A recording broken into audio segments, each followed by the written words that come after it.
Bonjour à tous, je suis Tony Loeb de 10 minutes pour un hôtelier. Suite à vos très nombreux retours positifs, vous nous avez tous demandé de refaire une vidéo où on allait parler de revenu management et de marketing et de la fusion de ces deux métiers aujourd'hui en 2025. Et donc, j'ai été à nouveau invité par la société DoYield, mais aujourd'hui, je suis avec Shedi et Raphaël, les deux cofondateurs de DoYield. Bonjour messieurs. Bonjour Tony. Bonjour Tony. Bienvenue. Merci, encore pour la troisième fois. Mais si les gens adorent, on continue, hein, c'est super, on fournit un très bon contenu de qualité et on a que des retours très positifs. Merci Tony. C'est un plaisir de t'accueillir toujours Tony. Parfait, merci. Alors, aujourd'hui, en fait, on s'est posé beaucoup de questions sur comment est-ce qu'on allait pouvoir vous présenter ces deux sujets ensemble. Et on a décidé de reprendre un petit peu, en fait, la structure du parcours client standard. Alors, pour ceux qui écoutent mon podcast, vous avez l'habitude. Pour les autres, je vais vous le redonner en quelques secondes. Vous avez 7 grandes étapes. La première étape étant la partie de recherche d'hôtel.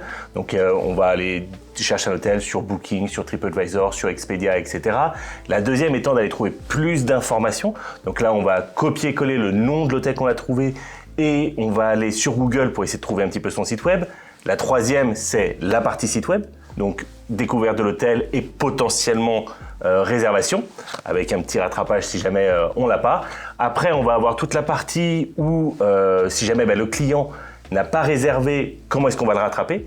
Puis, il va réserver, on va avoir tout le avant, pendant, après le séjour, avec effectivement, dans la partie après séjour, toute la partie fidélisation et emailing.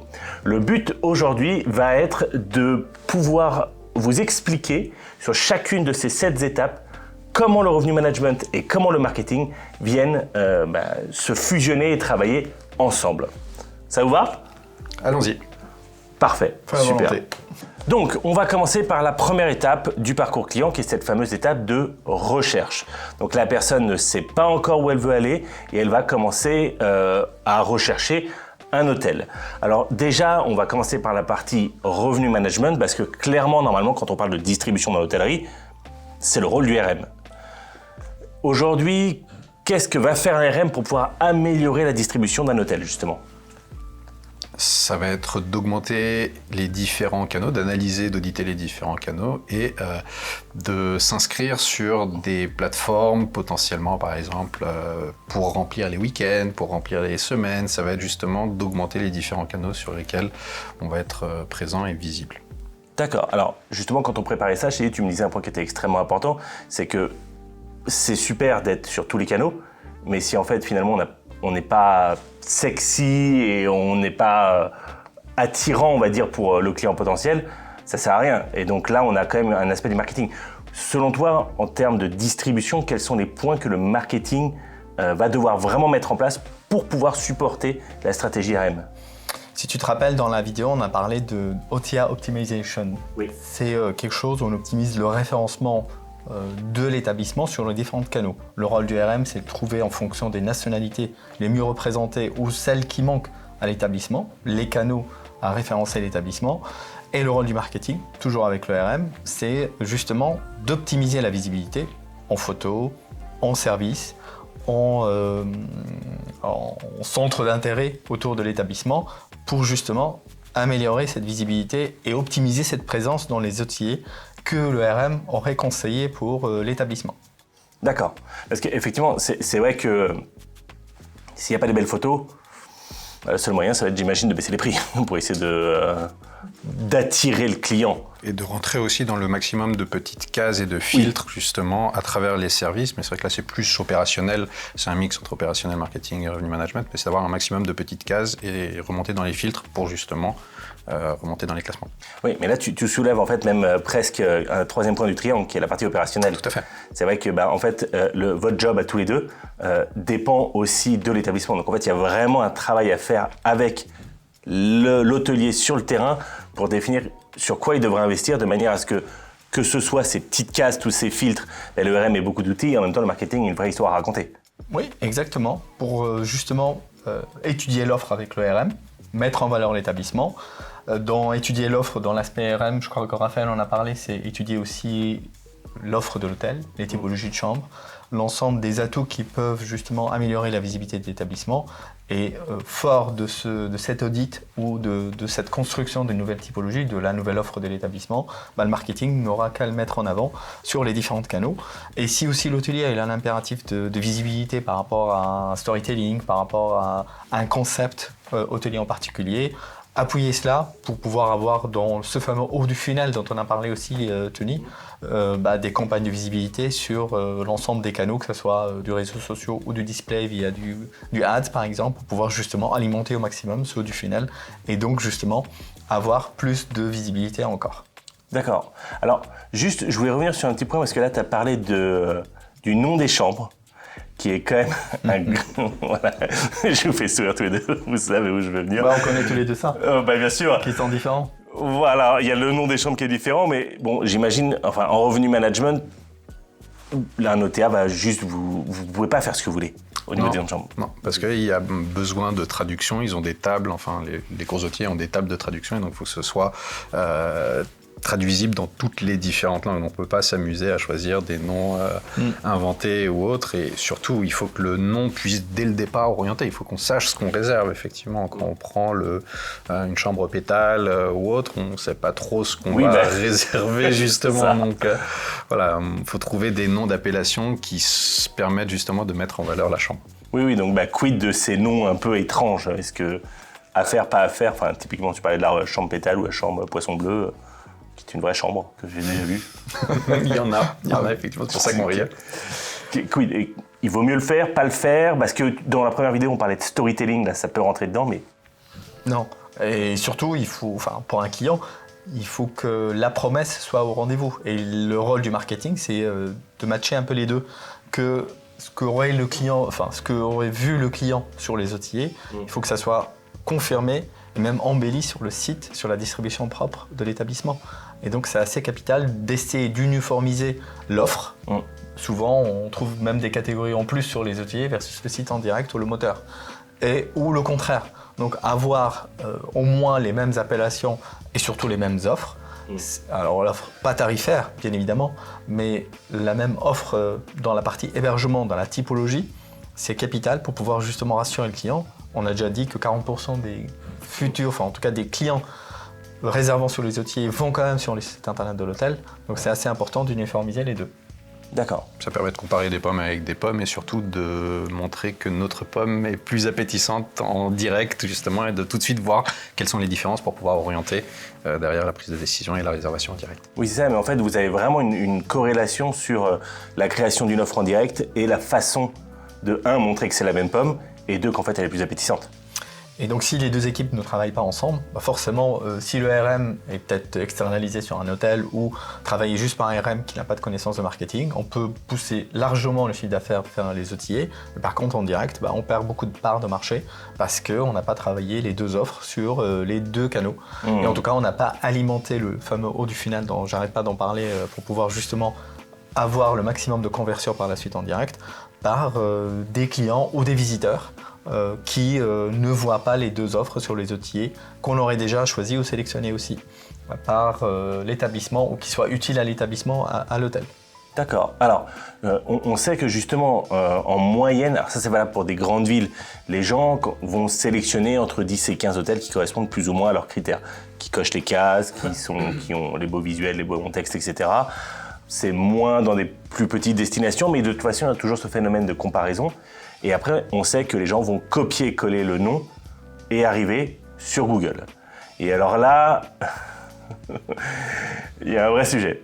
Oui, parce que là, il faudrait, que le RM nous aide, et c'est là où le travail des deux équipes est capital sur maîtriser l'offre tarifaire, parce que le marketing va justement, fort de cette recherche, essayer de placer le site internet, le moteur de réservation en premier, le site via les campagnes ads qui font du brand protection pour qu'on paraisse en premier versus les outillés, pour qu'on ne se fasse pas cannibaliser par les annonces des outillés.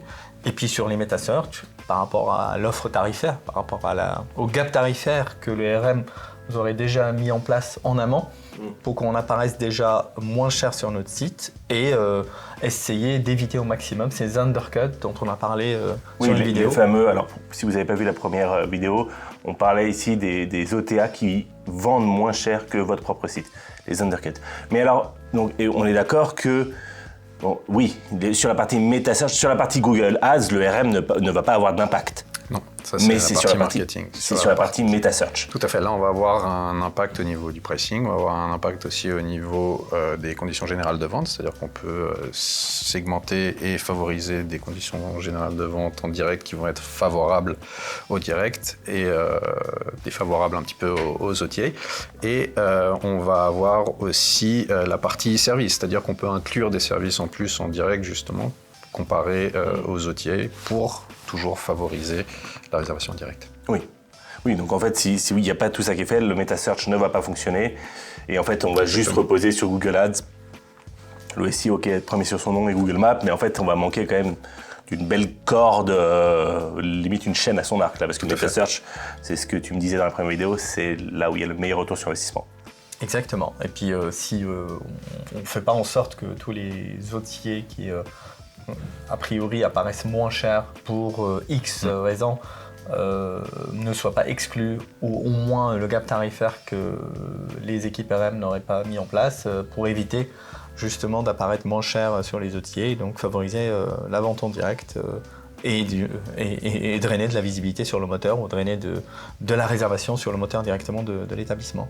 D'accord. Alors, justement, donc la prochaine étape, c'est on arrive sur le site web et le moteur de l'établissement. Enfin, si normalement tout le monde a bien fait son travail jusque-là, tout va bien, on arrive sur le site web. Alors, j'imagine, Raphaël, que le site web est quand même plutôt le job du marketing. Est-ce que toi, tu vois un impact RM sur le site ou pas? Il peut y en avoir, tout à fait. Il y a des outils qui vont se plugger sur un site web, notamment par exemple un calendrier à la réservation. C'est-à-dire au moment où vous cliquez sur réserver, vous tombez sur un calendrier qui va vous donner les différents prix des différentes dates, justement pour orienter la demande sur certaines dates de manière extrêmement visuelle. Vous pouvez avoir aussi et mettre l'équivalent d'un méta sur le site web avec un comparatif de prix pour montrer que vous êtes le moins cher par rapport à Booking ou Expedia. Les petits comparateurs de prix qu'on voit souvent sur la page d'accueil. Exactement, donc il y a quand même, c'est des outils marketing, mais dans lesquels le RM a aussi justement...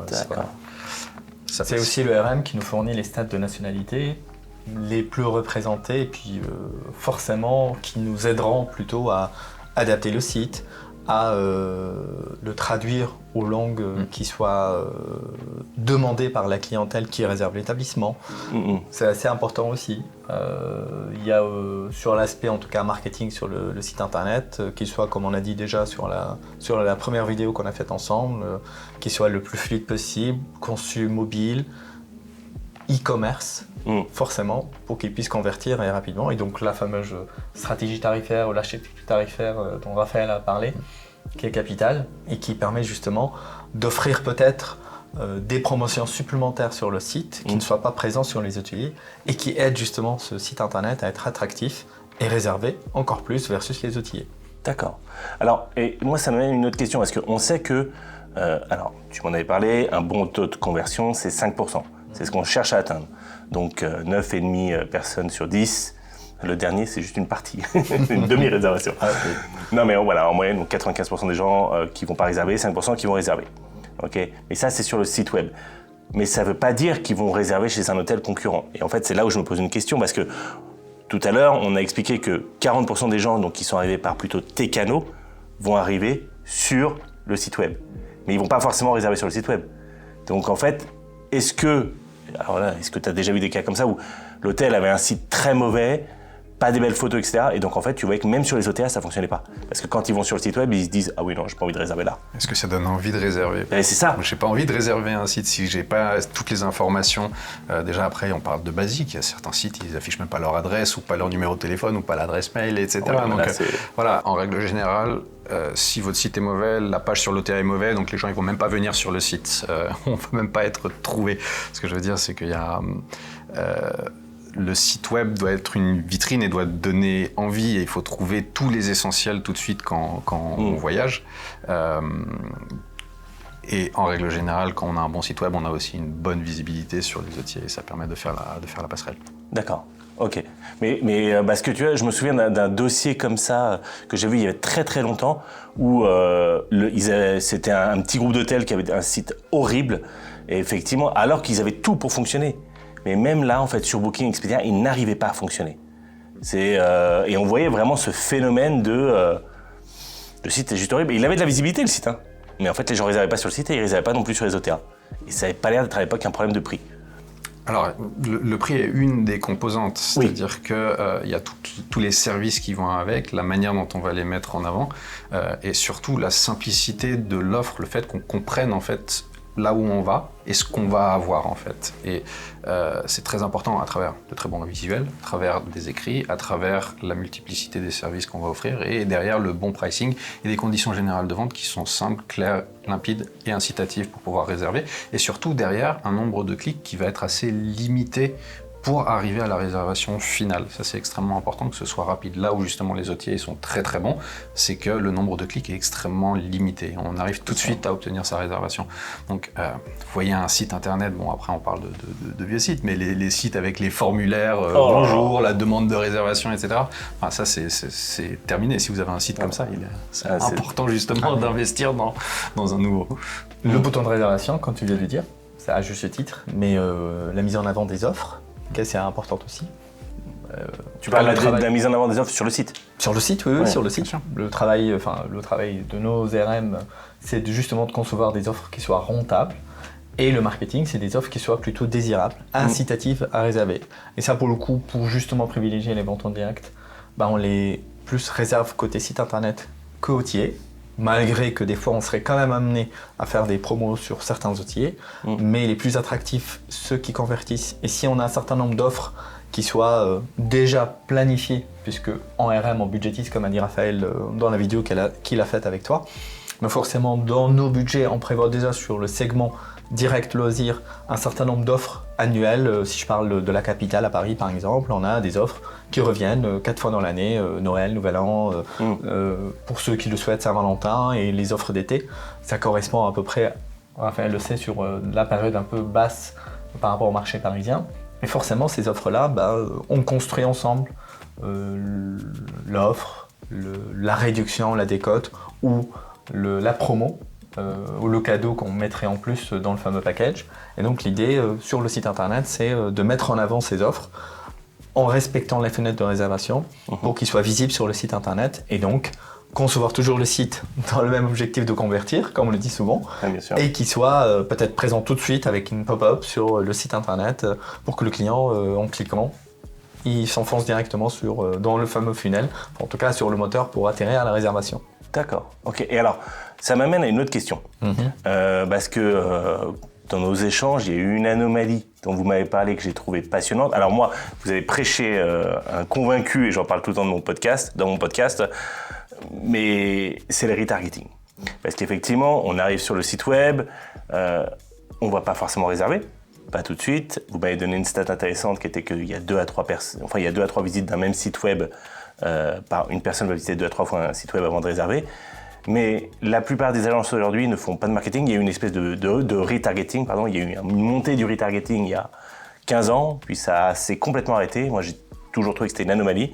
Et vous avez repris ça, et les chiffres sont délirants quand vous faites ce genre de campagne.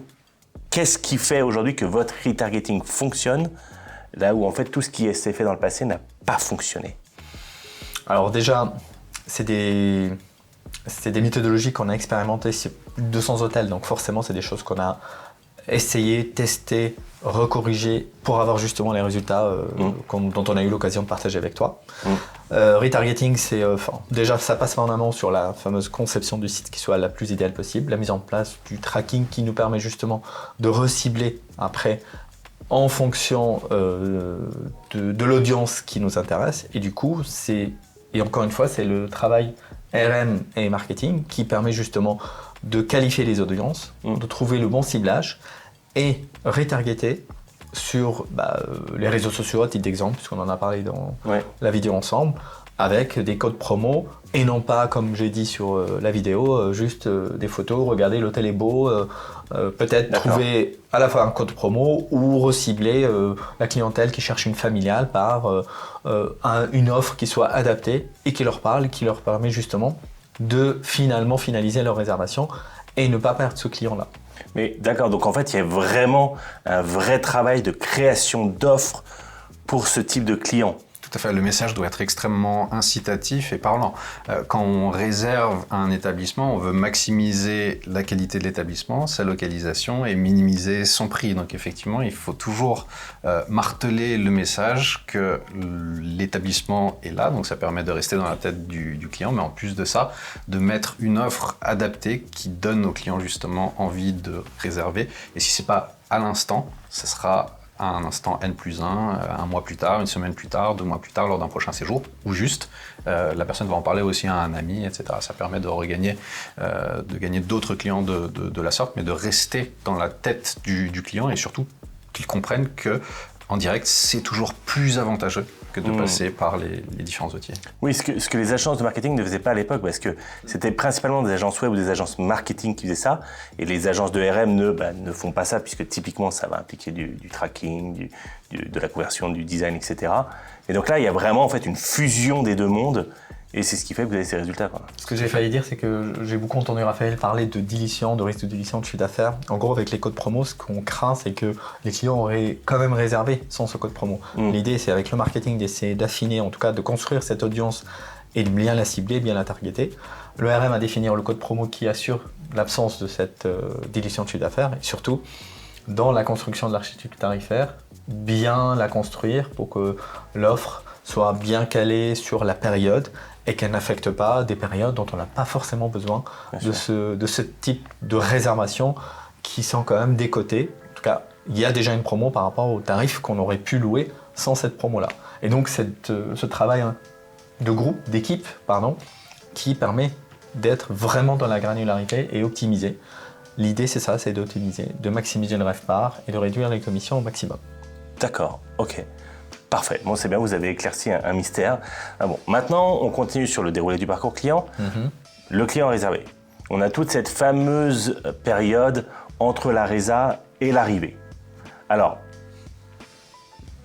là, je dois avouer, autant sur le marketing, bon, je ne vais pas trop poser des questions sur des trucs que je connais déjà avec le formulaire de pré-accueil, etc. J'ai du mal à voir le rôle du revenu management ici. C'est potentiellement de mettre en avant aussi de l'upselling, de vendre des services additionnels et complémentaires. Ça, tu le mets dans la partie RM. Dans le calibrage, en tout cas dans l'étude, le mailing, ça sera marketing, mais le calibrage et justement le pricing des différents add-ons et produits qu'on va vendre, c'est aussi une partie RM, tout à fait. D'accord, parce que tu te souviens, dans la vidéo qu'on avait fait la dernière fois ensemble, tu me parlais de tout cet écosystème et toute cette architecture que vous préparez au début.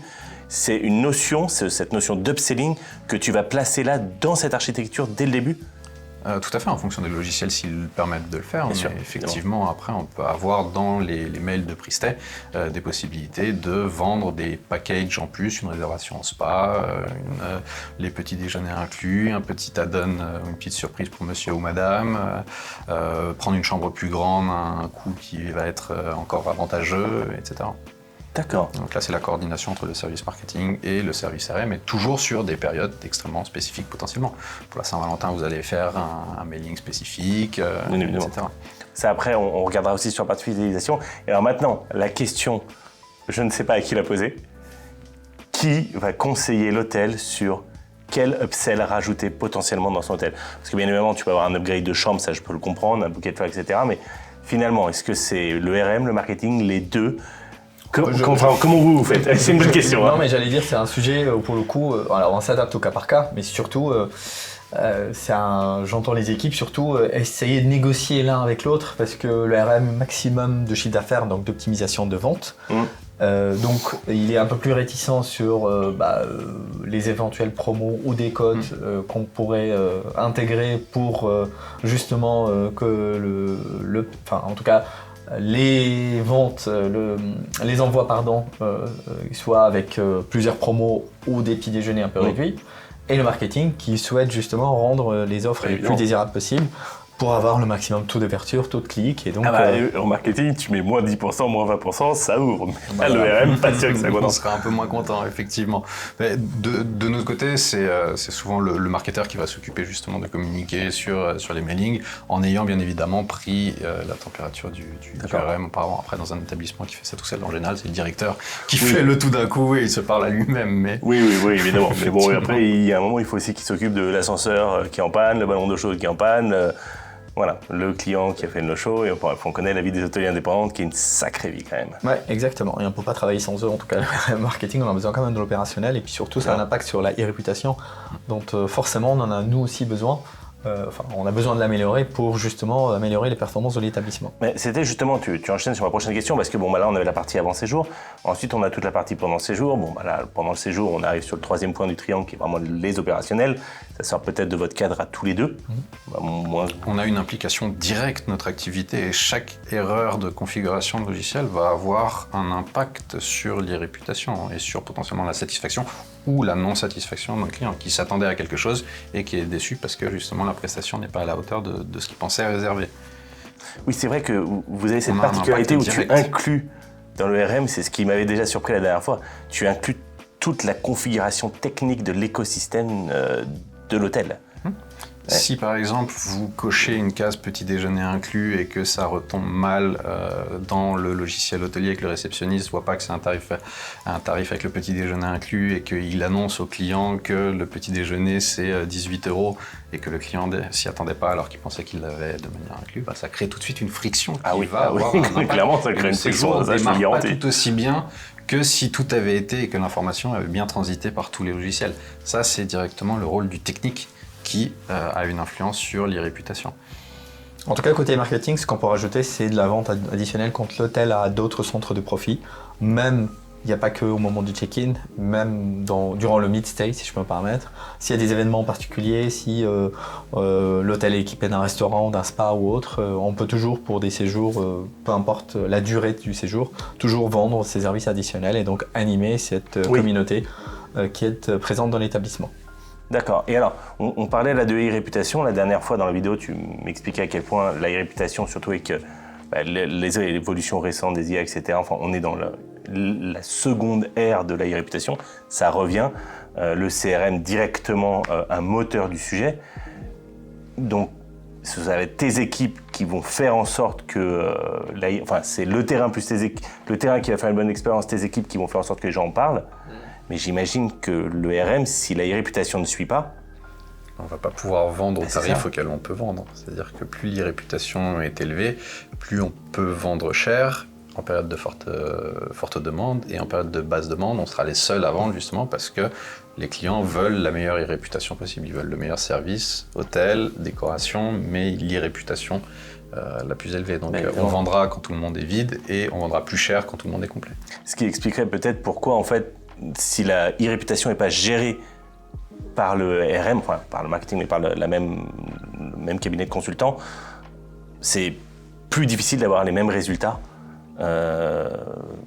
que s'il y a tout qui est géré ensemble, c'est ça? Tout à fait.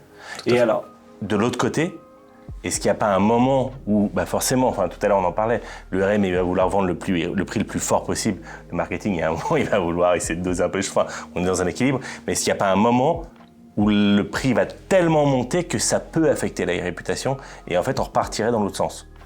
Alors ça peut arriver bien évidemment, mais là justement ça va être la capacité du RM à communiquer et à anticiper ces périodes de très très forte demande, justement pour mettre en place un service qui va permettre d'absorber cette augmentation tarifaire. C'est-à-dire qu'il ne faut pas vendre uniquement cette chambre, mais il faut rajouter des services additionnels, potentiellement inclure le mini-bar, ajouter les petits déjeuners, etc. Donc il y a tout un tas de manières d'augmenter et de justifier l'augmentation tarifaire, tout en maintenant l'e-réputation. Et ça, justement, le rôle du RM, ça va être de communiquer en amont et d'anticiper justement ces périodes de très très forte demande pour pouvoir les préparer avec le marketing et les opérationnels. C'est vraiment un triptyque où les trois doivent communiquer en permanence. Ce qui est très marrant, c'est ce côté où tu me dis que, en fait, le RM va travailler une offre, mais en fait, effectivement, normalement, le rôle du marketing, c'est l'étude du marché. Et donc, il va se servir, c'est ce que tu me disais, le marketing va se servir des infos du RM, de nationalité, etc., pour pouvoir créer un positioning d'offre avec ce prix-là et ensuite de le rendre visible. Mais en fait, on a presque l'impression à un moment que c'est juste tout ça, une énorme forme de communication et qui est subdivisée dans des choses. Mais en réalité, tout ça, c'est un seul tout, quoi. Tout à fait. Il faut bien l'expliquer aux opérationnels, parce que si vous créez une offre dans laquelle il y a une bouteille de vin, par exemple, qui est incluse, mais que l'opérationnel n'est pas prêt, et que la bouteille de vin, ils l'ont pas commandée, voilà, ça c'est de la communication. Que ce soit un anniversaire de mariage ou un truc. C'est un triptyque vraiment, il y a un équilibre entre les trois services qui doit être en permanence, et c'est une communication qui doit être en permanence soutenue, claire, précise et anticipée. D'accord. Ok. Alors, on continue sur le parcours client. Allons-y. Le client, donc il a fait son séjour, il a mis un avis positif, tout ça, ça a créé un cercle vertueux. Et on arrive sur la dernière partie qui est la fidélisation. Okay. La fidélisation, c'est un grand sujet dans l'hôtellerie indépendante. Il y a plein d'idées sur comment ça devrait être fait, comment ça ne devrait pas être fait, etc. Déjà, la première chose que j'ai envie de vous demander, alors là, on s'adresse à un public d'hôtels indépendants, on n'est pas sur Accor, Louvre, etc. Est-ce qu'un programme de fidélité avec un système de points, ça fonctionne? C'est des choses que vous avez vues ou pas du tout? Alors déjà, il faut travailler, il faut avoir les adresses email en amont. Oui, effectivement, oui, on n'a pas précisé ce truc-là. C'est vrai qu'on en avait parlé dans la vidéo d'avant, mais t'as raison, complètement. Travailler la base de données, c'est capital. Donc pour le coup, le CRM est non seulement indispensable, mais c'est la fameuse couche supplémentaire qui nous permet en tout cas d'appuyer toutes les autres campagnes pour avoir un mix client qui est au mieux à 50, voire plus 50% de part de marché en direct. Sur les programmes de fidélité, écoutez, rester dans la mémoire du client, c'est assez important, donc le travailler, lui envoyer des emails récurrents en fonction des fêtes nationales, en fonction de la nationalité des clients, lui rappeler son anniversaire de séjour dans l'établissement, c'est assez important. Mais c'est là où marketing et RM travaillent ensemble, c'est aussi un pilier, en tout cas ça permet d'aider le RM dans la stratégie tarifaire. Je donne un exemple concret. Quand Raphaël a parlé de budgétisation, en fait c'est assez important parce que dans l'hôtellerie en général, il y a 5 gros apporteurs d'affaires. Tu as les groupes, Tony, qui ont a priori en moyenne, en fonction des destinations, à peu près une fenêtre de réservation d'une année entière. Après tu as tout ce qui est tour opérateur, agence avec des tarifs statiques qui en moyenne réservent pour une destination comme Paris à peu près dans les 5-6 mois en avance. Après tu as tout ce qui est hôtelier qui a à peu près 3 mois en fonction des quartiers parisiens puisque j'ai pris Paris comme exemple. Après tu as tout ce qui est distribution en direct et les corpos qui sont les derniers a priori qui veulent être les plus flexibles possibles et qui réservent en moyenne 15 jours à peu près en avance. Pourquoi j'en ai parlé? Parce que comme côté RM a priori, on budgétise jour par jour en fonction des segments. L'idée, c'est d'utiliser la base de données client pour pouvoir dire au RM, ou que les RM nous disent, si le contingent ou si le nombre de chambres qu'on a fixé en avance pour des groupes ou pour des tours opérateurs qui ne réservent pas le stock ou les nombres de chambres qu'on leur a loué, de faire partir justement un emailing à titre d'exemple. D'accord. À la base de données clients, en leur ciblant par une promo, pouvoir remplir toutes les chambres qu'on n'a pas pu, côté RM, remplir avec les apporteurs d'affaires initialement prévus, les remplacer par de la clientèle en direct. Fidèle. Et que la promo soit justement, nous apporte la valeur ajoutée qu'on n'a pas pu justement avoir par les autres canaux. Donc en fait, tes équipes vont avoir presque en permanence des demandes pour le marketing, on va dire attention, ici on a une faiblesse, ici on a une faiblesse, ici on a une faiblesse, on a besoin de votre appui. De faire un mailing et de cibler telle catégorie, et là on peut cibler tel segment pour remplir un trou et un creux de réservation. D'accord. Et alors, j'imagine, là on parle de mailing, mais en fait, on en parlait la dernière fois, on parlait de campagne d'acquisition client avec de la pub sur Meta, sur Google, etc. En fait, on pourrait avoir le même canal. C'est-à-dire que le RM est dans le besoin, il dit au marketing, j'ai besoin de visibilité. Tout à fait. En tout cas, sur le même principe. En gros, on a un retard par rapport à la fenêtre de réservation de ce segment sur telle période. Comment on travaille ensemble? C'est soit un emailing, soit une campagne qu'on coordonne avec les équipes ads par exemple, qui nous disent en fait vous avez besoin de quoi exactement? On leur dit il nous manque telle nationalité qui n'est pas venue. Donc du coup, est-ce qu'on peut lancer une campagne ads visant la clientèle US à 2 mois pour pouvoir convertir? Et là, l'équipe RM nous conseille sur quel type d'offre, quelle promo, code promo, une réduction ou inclure un service additionnel, un spa, des petits déjeuners inclus par exemple, quand il n'y a pas besoin de faire un effort supplémentaire. Donc on la met en ligne, on la package et on cible en ayant clairement pour objectif tant de chiffre d'affaires. Et on aura par la suite le côté RM qui nous dit ça y est, le pick-up est là, la montée en charge et les revenus par telle nationalité, on peut stopper. C'est un travail d'équipe. Ouais, c'est ce que je vois, ouais. C'est vraiment, il y a ce travail d'aller-retour en permanence. Oui, tout à fait. Maintenant, ma question, c'est, dans une boîte de RM standard, donc on va dire qu'il n'y a pas toute cette partie qui est sous ta tutelle, sur toute la partie marketing, comment on va faire un RM qui n'a pas ce levier potentiel pour augmenter la visibilité? Il ne va pas faire. Oui, mais ça... Ou il va passer par les outils. C'est-à-dire qu'il n'aura pas ces leviers d'acquisition, notamment à travers les méta ou à travers Google Ads ou à travers le CRM, ou alors il va le faire avec le réceptionniste de l'hôtel, et donc ça va créer des campagnes qui ne seront pas porteuses, qui ne seront pas optimisées. Donc il y aura quelque chose, mais ça ne fonctionnera pas forcément. On a vu ensemble, Raphaël, tu te rappelles, un prospect qui, pour le coup, s'est retrouvé sur une période moins chère sur les outils, parce qu'il y avait une promo faite par une agence, par rapport à son site direct sans parler au propriétaire. Du coup, il était beaucoup moins cher sur des outils, concrètement c'est Expedia, versus sa distribution en direct, parce que ils ne se sont pas coordonnés. Du coup, le site s'est retrouvé plus cher que OTA, et qu'à cause d'un creux par rapport au remplissage, il y avait une promo OTA validée par l'agence. D'accord. Et j'imagine, parce que normalement, on va dire que dans une agence de RM classique, ce qu'on regarde, c'est plutôt les top lines. C'est à quel point, en fait, on fait du chiffre d'affaires pour l'établissement. Tout à fait. On va forcément moins regarder la quantité qui passe en direct. Peut-être qu'on va la regarder, mais peut-être moins que le reste. Alors que dans une agence marketing, on va regarder que ce qui passe en direct. Donc, est-ce qu'il n'y a pas aussi une sorte de chose où, en fait, il va y avoir des alertes en disant, tiens, attention, les ventes en direct sont en train de chuter, qu'est-ce qui se passe au niveau de la stratégie tarifaire? Et là, c'est de l'autre côté où ça pousse du marketing vers chez toi.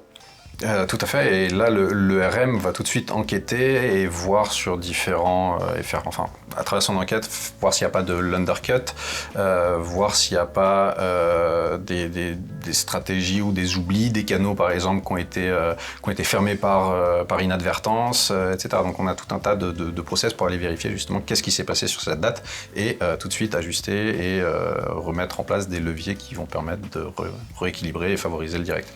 D'accord. Les équipes chez nous, à Raphaël, on le sait, tous les lundis, ils ont des réunions entre Yield et marketing. Ils reçoivent des tableaux de bord, en tout cas je parle de Do Yield.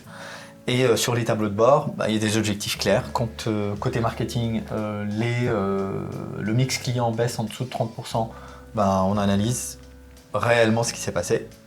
De la semaine à l'autre, est-ce qu'il y a eu côté RM justement un distributeur qui s'est mis à faire de la revente et du coup ça a impacté réellement notre distribution en direct? Est-ce que les budgets marketing qu'on a mis journaliers se sont épuisés, donc du coup il faut en remettre? Et aussi côté RM, si par rapport au budget on est en retard par rapport au pick-up de la semaine d'avant, qu'est-ce qui s'est passé? Et donc alerter, est-ce qu'on est moins visible sur telle destination? Et est-ce que certaines campagnes qu'on a lancées sont moins impactantes versus d'autres? C'est le travail d'équipe qui se fait en tout cas chez DUI tous les lundis, où on monitore à la fois RM et marketing, les budgets de chiffre d'affaires et les réalisations de chiffre d'affaires, et côté marketing, le maintien de ce mix client et surtout la surveillance des taux de conversion sur les sites en globalité sur nos établissements. Alors, c'est même une autre question où là, on va sortir complètement de l'hôtellerie pour tomber dans l'entrepreneuriat. Et là, je vais m'adresser, pour vous, directeur d'hôtel ou propriétaire d'hôtel, on a tous les mêmes problèmes. Parce que, est-ce qu'il n'y a pas un moment où ça va créer des tensions entre les deux équipes? Et qu'est-ce que vous faites pour maintenir? Parce que moi, je vois, je me suis baladé plusieurs fois dans vos bureaux. Il y a une bonne ambiance ici. Les gens sont contents, etc. Pourtant, quand on vous écoute l'un l'autre, il peut vraiment y avoir une partie de...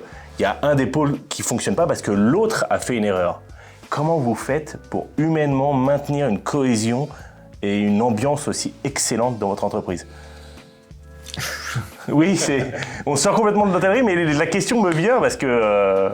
Écoute, alors, ça on essaie d'inculquer l'ADN de l'entreprise familiale, et fixer un cap pour tout le monde qui est améliorer les performances la performance chiffre d'affaires, et distribution en direct. Donc quand l'objectif est clair pour tout le monde, il y aura forcément des points de friction. Le RM, il veille vraiment à ce que son budget soit fait. Forcément, oui. Donc lancer une promo entière quand il veut le faire, en fait, il insiste pour le faire. Et marketing, forcément, lui aussi, en fonction de ses objectifs, il faut qu'il maintienne absolument son mix client à temps. Et donc, il va forcément refuser ou essayer de négocier au maximum pour retarder cette promo entière. Mais on arrive toujours à trouver des compromis. Et d'ailleurs, c'est de l'intérêt des équipes de trouver un compromis pour justement assurer cet alignement d'intérêt des deux, préserver les ventes en direct. Maintenir l'objectif commun. Tout à fait. Et puis on a la chance d'avoir une équipe qui est jeune, qui est motivée, qui a envie d'apprendre, qui est au fait de toutes les nouveautés, de toutes les nouvelles technologies, qui a envie de les embrasser, de les adopter et de les développer justement. Et donc on a cet objectif qui est l'optimisation non seulement du chiffre d'affaires, de l'e-réputation. On est vraiment animé par une passion commune de l'hôtellerie en règle générale. On a tous quasiment fait des parcours hôteliers où certains sont entrés justement par la petite porte et qui ont découvert ce monde et qui sont passionnés par celui-ci. Donc on a vraiment la chance d'avoir une cohésion d'équipe justement grâce à cette passion commune du résultat et du métier en fait. Oui, c'est ça. Ils sont conscients en majorité que le savoir-faire qu'ils ont à leur disposition de Yield, il est unique.